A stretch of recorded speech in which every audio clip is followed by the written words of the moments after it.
శుకుడు పరీక్షిత్తుతో ఇలా చెప్తున్నాడు. దక్షుడు వింధ్యపర్వత ప్రాంతానికి వెళ్ళి సమస్త పాపాలను హరించే అఘమర్షణమనే తీర్థాన్ని చూశాడు. అక్కడ ఘోరమైన తపస్సు చేసి హరిని ప్రసన్నుని చేసుకుని హంసగుహ్యం అనే స్తోత్రరాజంతో శ్రీహరిని స్తుతించాడు.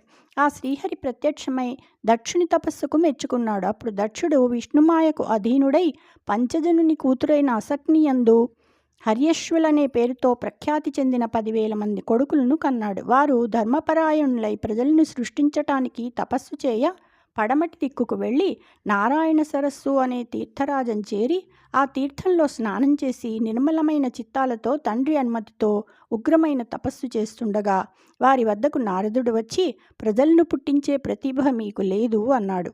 హర్యశ్వులు తమలో తాము చర్చించుకుని నారదమునికి వినయంగా ప్రదక్షిణం చేసి ఎప్పటికీ తిరిగిరాని దారి పట్టి సాగిపోయారు, అనగా మోక్షం పొందారు. నారదుడు కూడా విష్ణువును గూర్చి గానం చేస్తూ సాగిపోయాడు.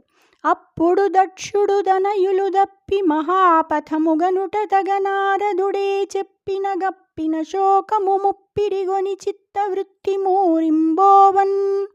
అప్పుడు దక్షునికి తన కొడుకులు తన మాట తప్పి మోక్షమార్గం పట్టి వెళ్ళిపోవటం గురించి నారదుడే చెప్పగా తెలిసింది.